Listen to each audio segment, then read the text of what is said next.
Alhamdulillah, alhamdulillahirabbil arbab, munzilil kitab, fihi huda wa busyra liulil albab. Wa asyhadu an la ilaha illallah wahdahu la syarikalah, wa asyhadu anna Muhammadan abduhu wa rasuluhu la nabiyya ba'dah, syahadatan tunji sahibaha yaumal hisab. Amma ba'du. Faya ibadallah, usikum wa nafsi bitaqwallah, faqad fazal muttaqun. Para bapak dan para ibu jemaah Masjid Al-Huda yang dimuliakan oleh Allah Subhanahu wa taala. Alhamdulillah, di malam hari yang cukup cerah ini kita kembali ditakdirkan oleh Allah Subhanahu wa taala setelah kita berusaha dan mengazamkan diri untuk menghadiri sholat maghrib secara berjamaah di sini, dan juga dilanjutkan dengan menghadiri kajian Islam atau ta'lim yang senantiasa dilaksanakan di tempat yang mulia ini. Kita kembali dipertemukan di sini, kita berkumpul, bermuwajahah, bersilatul ukhwah. Mudah-mudahan seluruh aktivitas ibadah yang sedang maupun yang akan kita laksanakan senantiasa diterima di sisi Allah Subhanahu wa taala. Amin ya rabbal alamin. Sholawat dan salam kita haturkan kehadirat Nabi Muhammad Sallallahu Alaihi Wasallam, pada keluarga beliau, para sahabatnya, para tabi'in, tabi'ut tabi'in, dan juga seluruh umatnya yang masih setia dengan ajaran beliau sampai akhir zaman. Baik hadirin dan hadirat yang dimuliakan oleh Allah Subhanahu wa taala, pada kesempatan kali ini kita akan membahas satu permasalahan, satu momen yang sering diperingati oleh kaum muslimin di seluruh dunia, gitu ya. Di tanggal yang ke-6 di bulan Rabiul Awal ini, nanti ada tanggal merah ya, di hari Kamis tanggal 28. Kita akan bahas tentang Maulid Nabi Shallallahu Alaihi Wasallam. Tapi perlu dicatat dulu bahwa kita membahas Maulid Nabi bukan mendukung, gitu ya, bukan mendukungnya.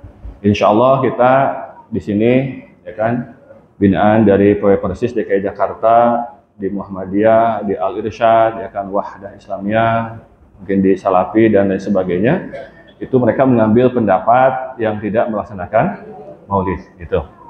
Nah, bagi saudara-saudara kita yang barangkali di tempat lain melaksanakan, kita sedikit banyaknya harus mengerti, harus tahu apa yang dijadikan dasar hukum oleh mereka sebagai landasan hukum melaksanakan Maulid, gitu ya, gitu. Karena sudah seperti disahkan, ya kan, pada tanggal 12 Rabiul Awal itu kalender kita dimerahkan, jadi libur, gitu. Baik hadirin dan hadirat yang dimuliakan oleh Allah Subhanahu wa taala. Dari sisi nama, Maulid itu isim makan atau isim zaman. Kata benda yang menunjukkan waktu dan tempat. Seperti masjid, itu tempat sujud. Maulid, tempat lahir atau waktu lahir seseorang. Diambil dari kata walada yalidu, wiladatan, mauludun, ya kan, maulidun, itu semakna. Artinya kelahiran seseorang. Dan ketika ditambahkan lafaz atau kata an-Nabi Sallallahu Alaihi Wasallam sehingga menjadi Maulidun Nabi Sallallahu Alaihi Wasallam, maka maknanya memperingati hari atau hari lahirnya Nabi Sallallahu Alaihi Wasallam, gitu. Yang kemudian diterjemahkan secara umum oleh kaum muslimin bahwa Maulid Nabi ini peringatan yang dilakukan oleh kaum muslimin setiap tanggal 12 Rabiul Awal, memperingati lahir Nabi Sallallahu Alaihi Wasallam. Itu dari sisi bahasa, yang mana para ulama menjelaskan mengenai lahirnya Rasulullah Sallallahu Alaihi Wasallam yang pernah saya baca di beberapa kitab Sirah Nabawiyah, ya kan, lebih khusus dalam kitab Ar-Rahiq Al-Makhtum karangan Syekh Syafiur Rahman Al-Mubarakfuri halaman 61. Itu yang secara pasti kata beliau, lahirnya Nabi itu bukan tanggal 12 Rabiul Awal, gitu, tahun gajah, bukan, tapi tanggal 9, Pak. Gitu. Yang masih hangat dan diingat oleh para sahabat, yaitu tanggal 12 Rabiul Awal itu bukan lahirnya Rasul Shallallahu Alaihi Wasallam, tapi wafatnya Rasul Shallallahu Alaihi Wasallam tanggal 12 Rabiul Awal tahun 11 Hijrah. Tuh. Bayangin Pak, ya kan? Di kalender tanggalnya 12. Itu sudah ma'ruf Pak. Anak-anak kecil sudah diajarkan gitu. Tanggal 12 Rabiul Awal tahun gajah, Rasulullah SAW Muhammad bin Abdullah dilahirkan. Padahal kata Syekh Syafi Rahman Al-Mubarakfuri tanggal 9. Gitu.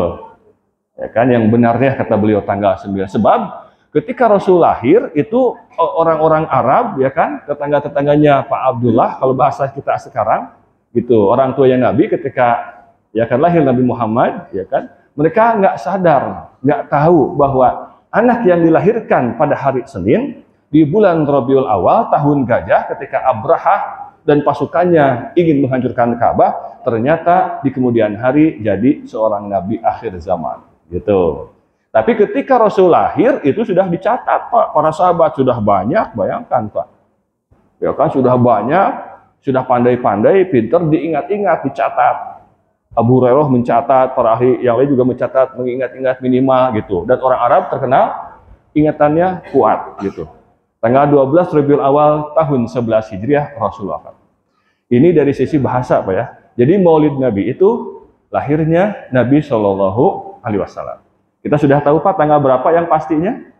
Tanggal 9 Rabiul Awal tahun gajah gitu. Nah, yang selanjutnya kita akan bahas selain tadi dari sisi bahasa, ya kan? Kita kemudian mengacu kepada permasalahan yang kedua, kapan atau sejak kapan nih acara Maulid Nabi yang sekarang tersebar ke seluruh dunia itu diadakan? Dan siapa pelopor yang pertama kalinya? Saya coba cari-cari informasi, ditemukanlah kurang lebih ada 3 jawaban.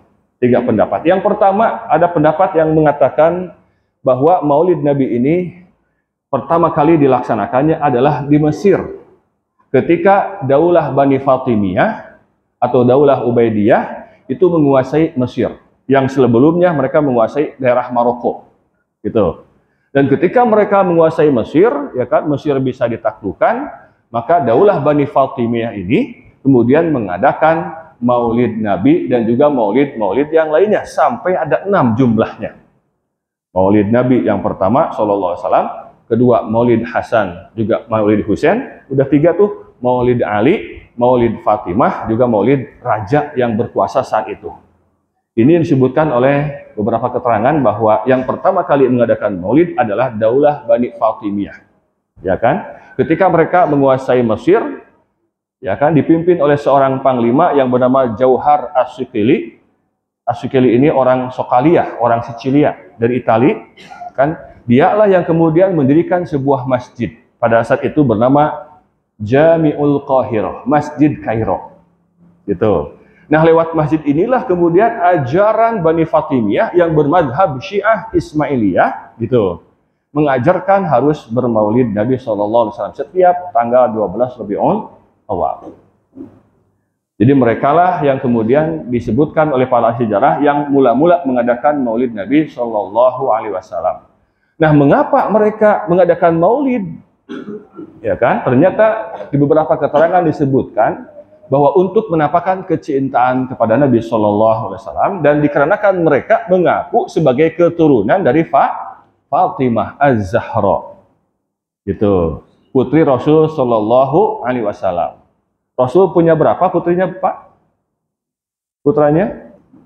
Putra dan putrinya berjumlah 7. Istrinya 11. Nah, oleh orang Syiah sejak zaman dahulu sering diklaim sebagai keturunan mengacu kepada Fatimah Az-Zahra. Gitu. Kalau kita hitung Pak, istri Rasul ada 11 dalam sebuah bait syair dalam buku Al-Urjujah As-Sunniyah fi Zikri Sirati Khairil Bariyah disebutkan, ya kan, sallu ala Muhammadin sallu ala khairil bashar tufu ala buyutihi li ta'rifu anqal usar. Belakangnya ro semuanya itu bait-bait syair. Zaujatuhu 11 fima rawahu washtahar Khadijatun fasaudatu, Khadijah dan Saudah, wa Hafsatu atau Hafsatun bintu Umar dan Hafsah binti Umar 3. Aisyah yang keempat, wa Romlatu, ya kan, Aisyah dan Romlah yang kelima, Sofiyatun, Maimunatun, Sofiyatu. Maimunah dan Sofiyah, udah 7. Wa Hindun ammat Taliyah, Hindun yang selanjutnya, Zaujatuhu Juwairiyah, yang 9 Juwairiyah. Wa bintu Huzaimah Zainabun, dan Zainab bintu Huzaimah. Wa bintu Jahsy Zainabun, dan Zainab binti Jahash. Istrinya ada 11, Pak. Terus dihafalin, Pak. Nanti ya, saya tulisin. Sedangkan anaknya, putra-putri Rasul ada 7. Auladuhu fasaba'atun minhum banatun arba'un. Putra Rasul itu ada 7, di antaranya 4 perempuan. Siapa yang pertama? Fazainabun fil awwali. Zainab yang pertama. Wa Ummu Kulsum atali. Ummu Kulsum yang selanjutnya. Ruqayyatun min ba'diha. Ruqayyah setelahnya. Fatimatun khitamuha. Fatimah yang terakhir. Dari anak perempuan Rasul itu Fatimah yang bontotnya. Yabqa zukuruhu wahum. Yang tersisa anak laki-lakinya. Wahum. Dan mereka adalah Al-Qasimu awwaluhum. Al-Qasim yang pertama. Wa Abdullahi Tahiru. Abdullah yang suci. Wa Ibrahim azkuru, dan Ibrahim yang saya sebutkan. Tuh. Zainab. Siapa lagi, Pak? Ummu Kulsum. Ruqayyah. Fatimah. Nah, oleh orang Syiah, mereka mengklaimnya keturunan Fatimah Az-Zahra. Nah, ketika mereka berkuasa di Mesir, ya kan, Masjid Kairo, Pak, Jami'ul Qahirah itu diubah. Setelah menimbang-nimbang, ya kan, rapat, kita katanya nggak enak ya bikin masjid namanya Jami'ul Qahirah. Terus diganti apa dong? Kita kan keturunan Fatimah Az-Zahra. Apa makna Az-Zahra itu? Az-Zahra bermakna al-mudhi'ah atau al-mudhi', al-musyriqah. Wajah yang berseri-seri, yang bercahaya. Gitu. Maka kemudian untuk menisbatkan dan mengenang Fatimah Az-Zahra, Fatimah yang wajahnya berseri-seri, bercahaya, digantilah Masjid Kairo tersebut menjadi Al-Jami'ul Azhar, Masjid Al-Azhar. Sebab Az-Zahra itu bentuk feminim, sedangkan bentuk maskulinnya Azhar. Gitu, Pak. Ada muzakkar, ada muannats kalau dalam bahasa Arab. Az-Zahra itu kepada perempuan, tapi kalau kata bendanya laki-laki, muzakkar, Al-Azhar, gitu. Al-Jami'ul Azhar. Al-Jami itu artinya masjid, Pak. Secara bahasa. Jadi di kita ketika ada orang menyebut Masjid Jami Baitur Rahman, itu double. Cukuplah Masjid Baitur Rahman. Kalau Jami saja Jami Baitur Rahman. Gitu. Sebab orang Mesir dahulu menyebut Al-Azhar dengan Al-Jami, masjid itu, Pak. Gitu. Yang jadi sekolah terkenal sekarangnya kampus Al-Azhar gitu. Al-Jami'ul Azhar, Masjid Al-Azhar. Nah, setelah kemudian berubah jadi Al-Jami'ul Azhar, maka paham Syiah Ismailiyah dikembangkan di sana. Gitu, diajarkan, Pak. Pesta makan-makan, ya kan, di ketika acara Maulid dilaksanakan oleh Bani Fatimiyah. Ini tahun berapa? Tahun 230 Hijrah. Jadi 2 abad setelah Rasul wafat.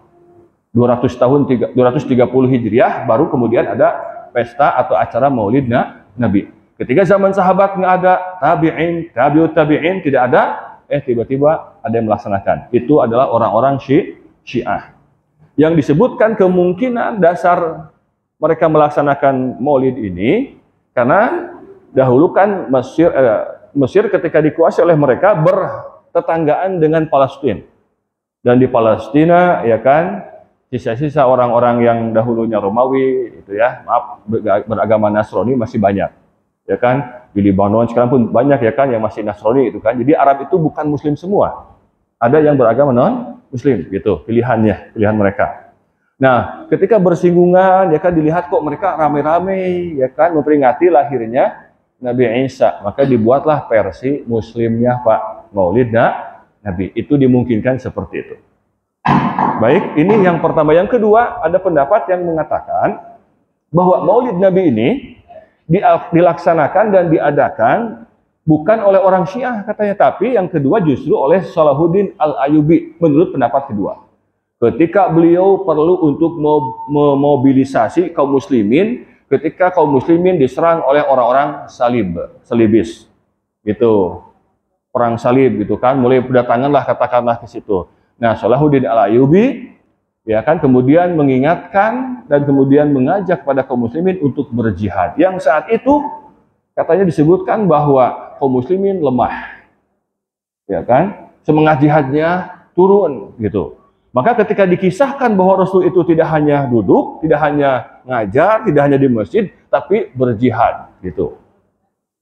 Disebutkan seperti itu. Maka diceritakanlah Rasul berjihad di perang Uhud, di perang Badar, ya kan, di perang Khandaq dan lain sebagainya. Dan memang Allah pun menyebutkan bahwa di antara fungsi menceritakan kisah, wabil khusus kisah yang disebutkan oleh Allah kepada Nabi Muhammad, dan kita membaca kisah para nabi secara umum, itu diantaranya untuk menguatkan iman.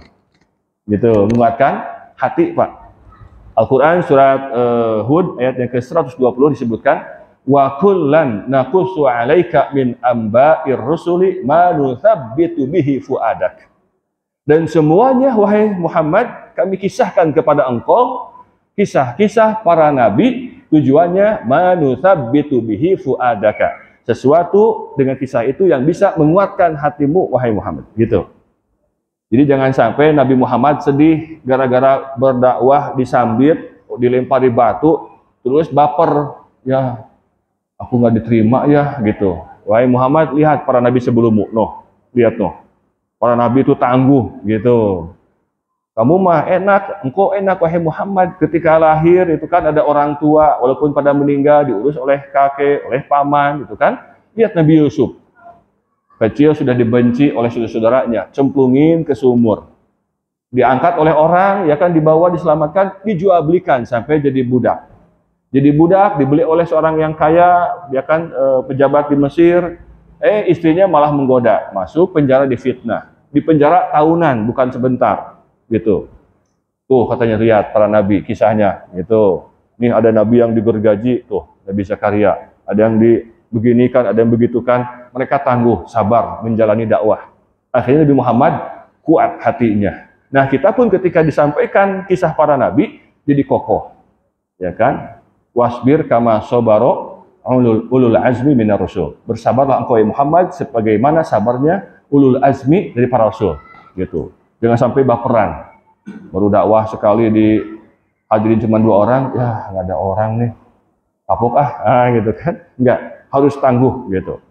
Nah itu kata pendapat kedua mengatakan jenderal, katakanlah Jenderal Salahuddin Al-Ayyubi ini menginginkan kaum muslimin bangkit, jangan lemah. Maka dikisahkanlah, maka dibuatlah katanya acara Maulid Nabi. Saya cari keterangan ini, sepertinya keterangan ini kurang benar. Kalau pendapat pertama ini banyak yang menukil, gitu. Pendapat pertama banyak yang menukil, pendapat yang ini sedikitnya kurang masyhur. Bisa jadi ini pendapat yang dibuat-buat. Salahuddin lah yang mengadakannya, katanya gitu. Seorang panglima dari Ahlus Sunnah wal Jamaah.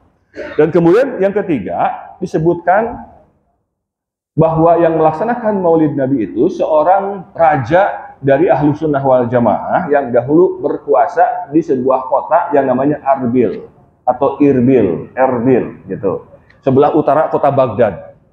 Itu tahunnya kurang lebih 630 Hijriah. Kalau Salahuddin Al-Ayyubi tahunnya sekitar 580. Ya kan, mau masuk ke abad ke-6 Hijriah. Kalau yang ini seorang raja dari Erbil namanya Abu Sa'id, ya kan, Kaukabri Al-Malik Al-Muzaffar, seorang raja yang begitu bijaksana, ya kan, setiap tanggal 12 lebih awal mengumpulkan seluruh rakyatnya dan dijamu besar-besaran gitu, dikasih makan enak, kambing ribuan disembelih, unta itu kan, disebutkan oleh Al-Imam Ibnu Katsir dalam kitabnya Al-Bidayah wa Nihayah, wa kana ya'malu al-maulidan nabi asy-syarif fi Rabiul Awwal.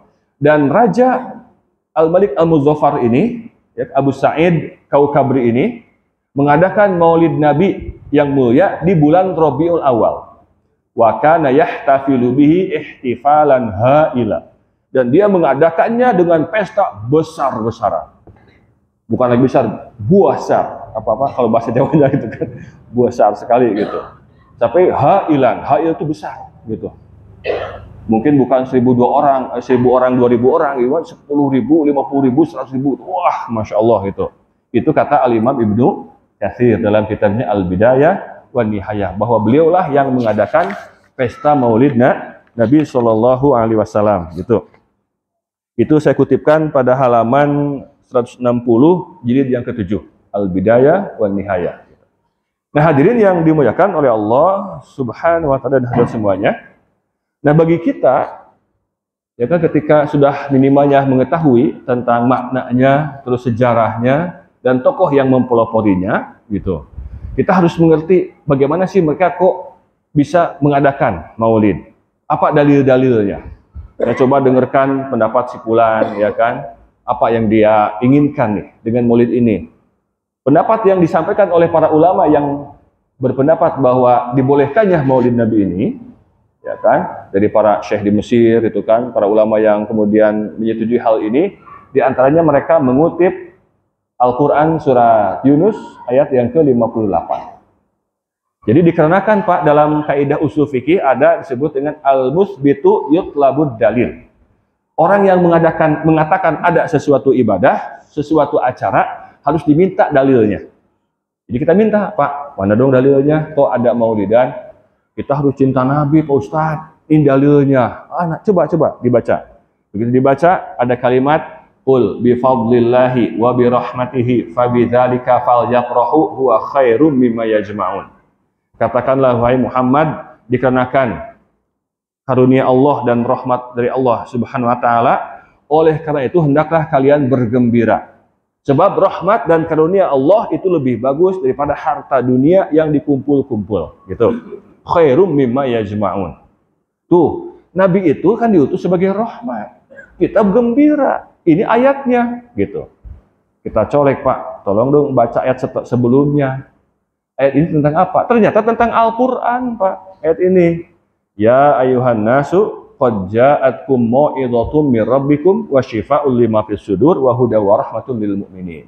Wahai manusia, telah turun kepada kalian, telah datang kepada kalian mau'izah, pemberi pelajaran dan obat bagi penyakit di hati, juga sebagai petunjuk dan rahmat bagi orang-orang yang beriman. Barulah ayat selanjutnya gitu, yang 58-nya. 57-nya berbicara tentang Al-Quran, bukan tentang Nabi Muhammad SAW. Ini terlihat dipaksakan. Oke Pak Ustadz, kalau ini ditolak, ada lagi keterangan yang kedua. Mana? Ini hadis Bukhari. La yu'minu ahadukum hatta akuna ahabba ilaihi min walidihi wa waladihi wa nasi ajma'in. Tidak dianggap sempurna imannya seseorang di antara kalian sampai aku, kata Rasul, dijadikan orang yang lebih dia cintai daripada orang tuanya, anaknya, dan manusia secara umum. Tuh, kita cinta Nabi, gitu. Betul, kita cinta Nabi. Apakah kita dengan tidak bermaulid dicap benci Nabi? Enggak, gitu. Ya kan? Nah, mereka mengatakan harus pokoknya Nabi itu harus dicintai. Kita harus bergembira dengan rahmat yang beliau bawa. Ya kan? Kita kan sering mendengar Pak ya, Nabi Muhammad diutus dengan rahmat. Wa ma arsalnaka illa rahmatan lil alamin. Itu tafsirnya apa coba Pak? Dan tidaklah kami mengutus engkau wahai Nabi Muhammad kecuali sebagai rahmat bagi seluruh alam.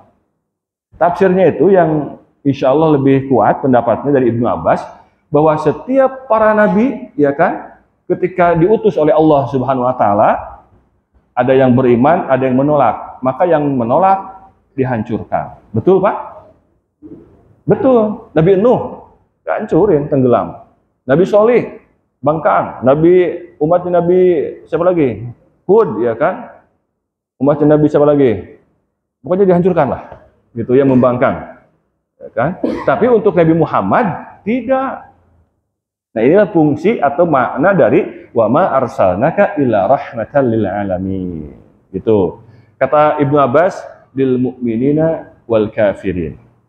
Ya kan, untuk orang-orang yang beriman dan orang-orang yang menolak Rasulullah sallallahu alaihi wasallam.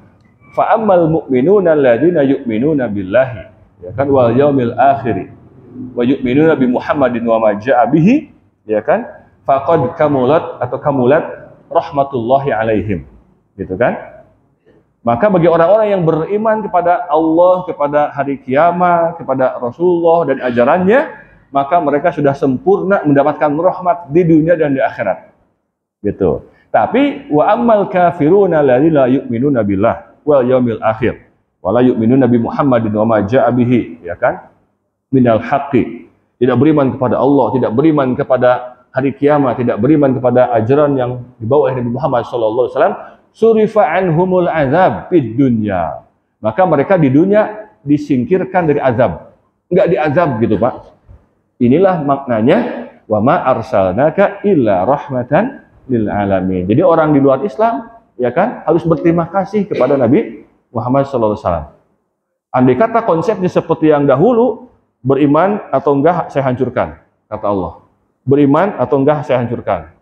Banyak dihancurin, Pak. Begitu Nabi Muhammad diutus, ditolak sama Abu Lahab gitu kan. Udah diapain gitu ya. Orang Taif yang menolak udah disingkirkan, udah gitu ya, diazab. Tapi enggak. Dan ketika Rasul diminta, wahai Muhammad, engkau kan disakiti terus, tuh orang itu doakanlah biar celaka. Aku diutus sebagai rahmat, kata Rasul. Menolak, kan gitu ya. Itu makna. Nah, hadirin dan hadirat yang dimuliakan oleh Allah Subhanahu wa taala. Itu pendapat yang mereka dicoba untuk dipaksakan. Bahwa kita harus bermaulid, gitu sebagai bentuk cinta kepada Nabi Shallallahu alaihi wasallam, gitu ya. Gitu. Dan kemudian ada juga hadis yang disebutkan masih dalam Al-Bukhari bahwa tuh Abu Lahab saja dahulu, kata mereka, dia pernah membebaskan seorang budaknya yang bernama Suwaibah ketika Nabi Muhammad lahir. Gara-gara dia gembira tuh Abu Lahab, ya kan, punya ponakan baru, ada ponakan baru nih, gitu kan. Abdullah melahirkan, Dul, perlu ini enggak, air susu enggak, tuh budak saya suka nyusuin, gitu ya, bahasa kitanya. Dibebaskan. Nah, katanya Abu Lahab yang orang membenci Rasul saja itu dihargai kecintaan dia kepada Nabi Muhammad dengan membebaskan Suwaibah budaknya untuk dijadikan sebagai ibu susu Rasulullah SAW yang masih kecil. Di akhirat dia dikasih penghormatan. Disebutkan dalam kisah tersebut bahwa Abu Lahab ketika meninggal dimimpikan oleh keluarganya. Ketika dimimpikan ditanya, Pak Abu Lahab, apa yang engkau dapatkan di akhirat? Aduh, saya disiksa, saya sengsara di sini, cuman kadang-kadang saya dikasih minum. Lah, dikasih minum? Iya. Begitu ditanya, ternyata ini bi'ataqati Suwaibah.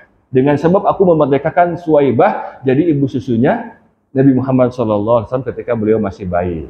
Tuh, orang di luar Islam saja ketika hormat kepada Nabi, katanya kan, mengasihkan seorang budak jadi ibu susunya, dihormati oleh Allah Subhanahu wa taala. Apalagi kita bikin acara, ada yang ngasih uang buat beli makanan, beli minuman, apa nggak dihargain tuh sama Allah gitu. Ini dalil yang kemudian disampaikan oleh kelompok yang mengharuskan maulid gitu. Nah, bagi kita ketika tidak bermaulid, kita simpel, ya kan? Kita mah nggak perlu ngotak-atik ayat dah, hadis nggak usah diotak-atik gitu ya, gitu. Kita paskan dengan sesuai dengan asbabul wurudnya, Al-Quran sesuai dengan asbab nuzulnya gitu ya, tidak dipaksa-paksakan.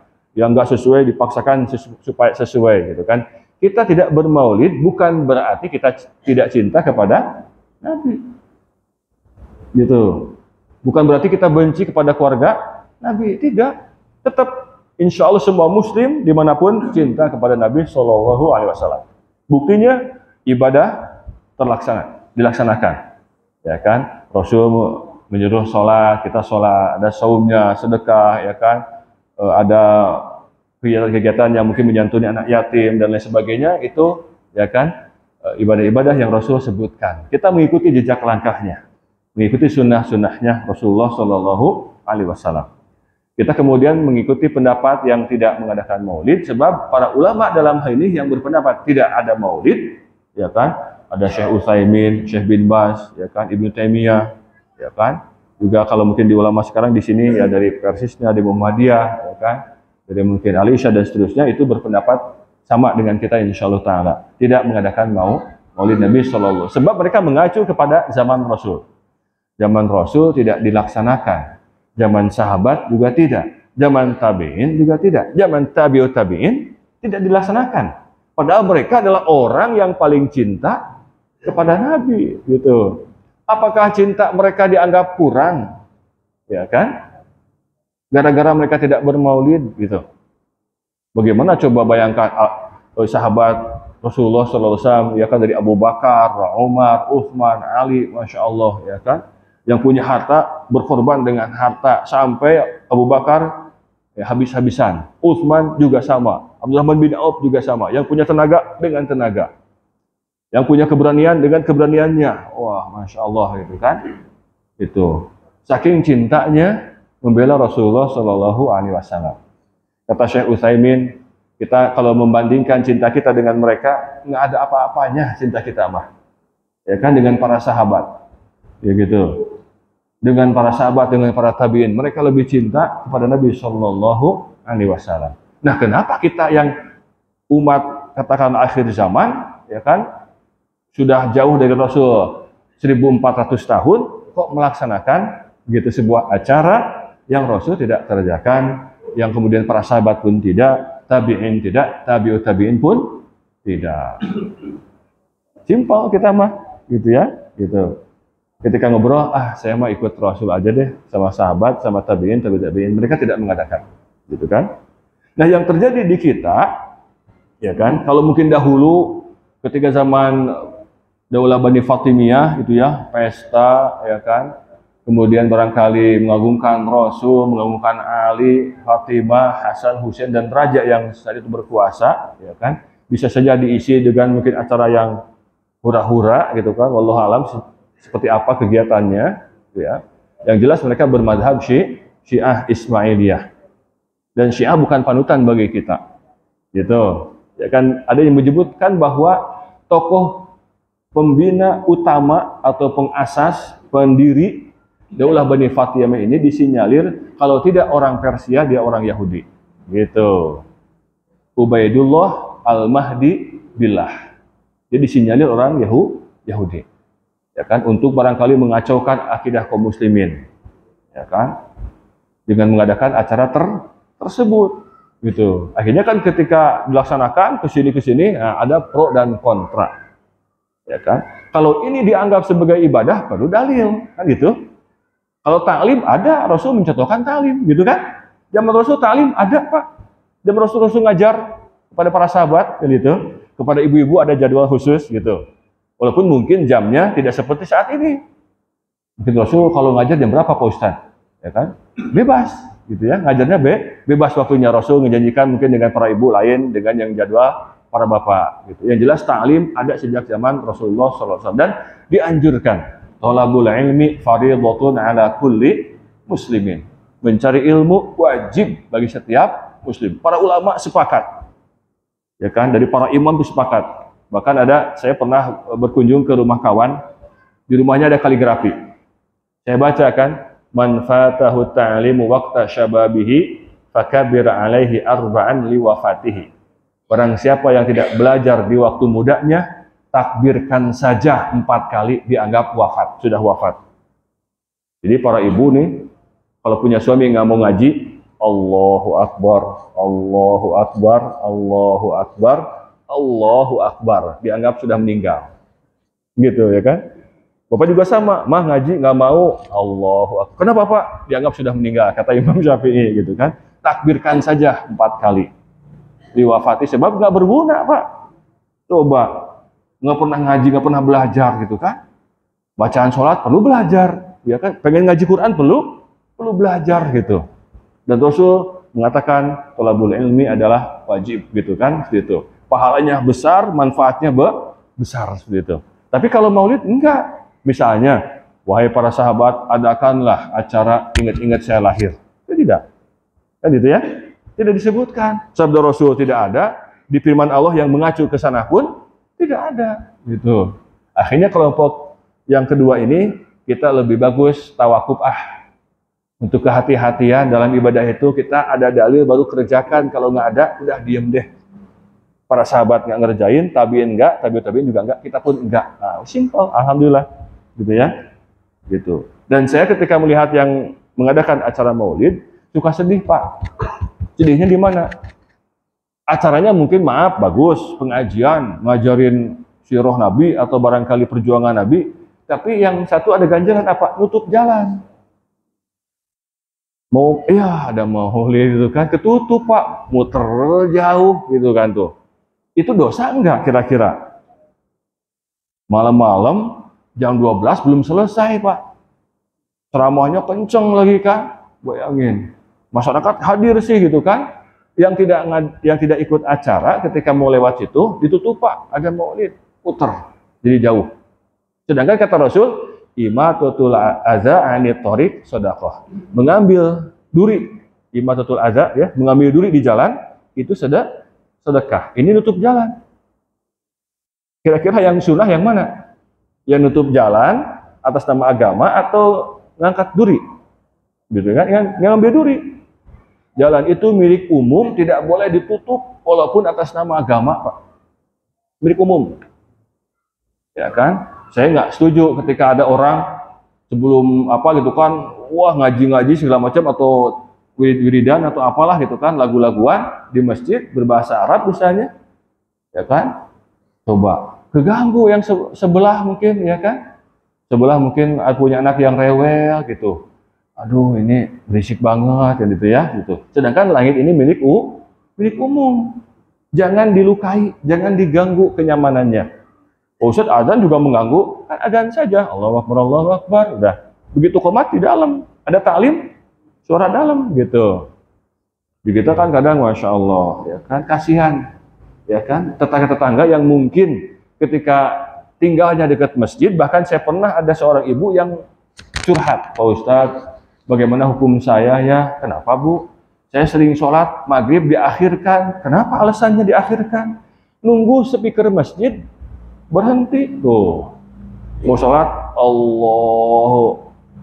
aduh, kedengaran keras Pak, gitu, kedengaran kenceng, speakernya ke rumah, akhirnya nunggu nih, udah, walhamdulillah, wa akhiru da'wana alhamdulillahirabbil alamin, dah, matiin, baru dia Allahu Akbar, tenang, betul memang, coba deh Bapak uji coba, Bapak sholat sunat, samping kiri ngobrol, samping sini teriak-teriak, coba deh. Atau di belakangnya lagi ngaji, aduh, gitu kan, coba deh. Pasti terganggu, gitu. Apalagi kalau kan kencang. Nah, sunnah Nabi, jalan jangan diganggu. Ini, aduh. Nah, Pak Ustadz kan di Jakarta susah, nggak ada lapangan. Betul, nggak ada lapangan, gitu. Ya kan? Nggak ada lapangan, susah. Apakah di masjid saja nggak cukup? Enggak, Pak Ustadz, nggak cukup. Banyak. Gitu katanya gitu kan, yang hadir beberapa RT, beberapa RW kata gitu kan, gitu, ya kan. Saya suka lihat dari jauh lah gitu kan, oh ceramah tuh, ceramah agama gitu ya, hadir sih enggak, walaupun diundang ada undangannya gitu, Ustadz ada proposal, aduh jangan, sedekah dah ini, udah, bukan apa, dalam artian bukan mendukung, ya kan, bukan mendukung, ini hanya dengan tetangga, PLT-nya kenal baik dengan saya itu kan, PLT sedikit ya, oh iya Ustadz nggak apa-apa, gitu kan, diundang supaya hadir. PLT saya ada acara lain nggak sempat, oh nggak apa-apa, gitu kan, lama-lama tahu juga gitu ya, ini Pak Ustadz ini persis ini kali gitu kan, Pak Ustadz persis gitu, kalau diajak begini susah gitu kan, acara maulid susah, acara tahlilan kabur gitu kan, gitu, ya kan acara yang aneh-aneh, iya gitu kan. Nggak ada mulu gitu kan, gitu. Ada acara apa, ada kegiatan, oh iya gitu kan, itu kita minta maaf gitu. Nah hadirin dan hadirat yang dimuliakan oleh Allah Subhanahu Wa Taala, jadi dari sini kita barangkali ada sedikit tambahan keilmuan, ya kan, bahwa Maulid Nabi itu memang sudah diperdebatkan oleh para ulama, ya kan, ada yang membolehkan, ada yang tidak, sedangkan kita alhamdulillah di sini mengambil pendapat yang tidak mengadakannya. Ya kan, tidak meramaikannya, tidak membuat acara, gitu kan. Kita bukan benci, tidak suka dengannya, duka. Kita tetap cinta. Malah mungkin ya kan lebih cinta yang tidak maulidan. Gitu kan, Senin Kamisnya, ayam mulbidnya gitu kan, bayangkan, duhanya gitu kan. Mereka belum tentu misalnya gitu ya. Kalau alam itu kan belum tentu, gitu kan, hanya seremoni barangkali gitu kan, gitu ya. Tapi kita tetap harus berhusnudzon.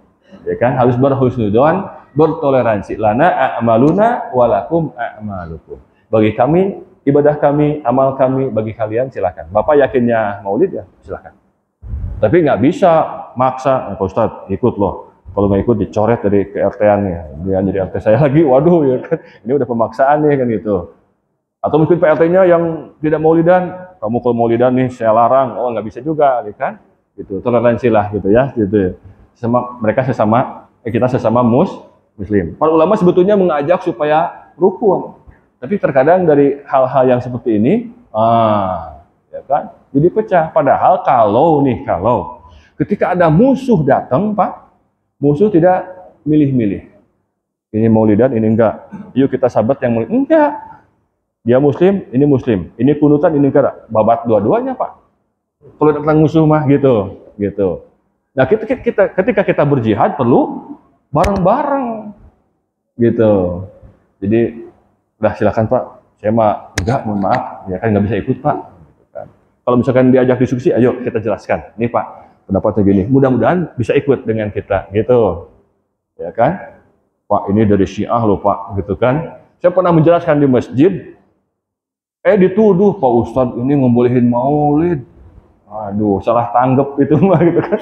Atau yang kedua, begitu selesai turun dari podium, ya kan, Ustadz, bukankah yang ngadain maulid itu pertama kali orang Syiah, Bani Fatimiyah? Kan tadi sudah saya jelaskan.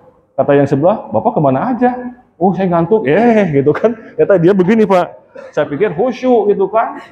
Wah, ini paling depan lagi. Paling depan gitu duduknya tuh. Kajian subuh, dia nunduk, begitu saya selesai, turun, ngobrol, Ustadz, itu yang paling lain bukannya orang Syiah, Bani Fatimiyah. Lah, udah saya jelasin. Dia ngantuk, kata, oh, saya tidur ya katanya kan gitu. Jadi gitu ya, Pak hadirin dan hadirat yang dimuliakan oleh Allah Subhanahu wa taala. Jadi jangan sampai misalnya nanti nih di rumah suaminya maulidan, istrinya enggak, jangan sampai berantem. Mas, lana a'maluna walakum a'malukum. Buat Mas silakan gitu kan. Kamu enggak cinta, bukan, kita mah tetap cinta. Sirah Nabi kita pelajari, muamalah Nabi kita ikuti, sunnah Nabi kita ikuti gitu. Ya kan? Kalau mungkin di pesantren tuh, itu bait-bait syair itu dipelajari Pak, dihafal. Tapi itu paling susah Pak. Bait-bait syair itu kadang ada 20 bait, 30. Aduh, saya pusing kalau menghafal itu. Aduh, ini panjang gitu kan. Hafalkan. Aduh, ini hafalkan. Ya kan? Udah dihafalin. Itu mau tidak mau. Paling yang dari pelajaran dipelajari banyak, yang nempel tinggal dikit. Ya kan?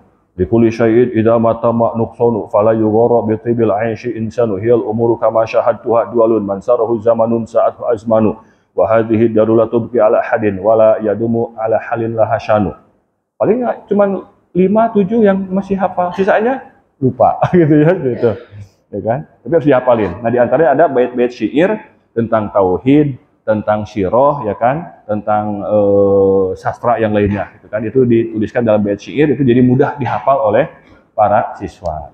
Baik hadirin yang dimuliakan oleh Allah Subhanahu wa taala dan semuanya wal hadirat, kita insyaallah taala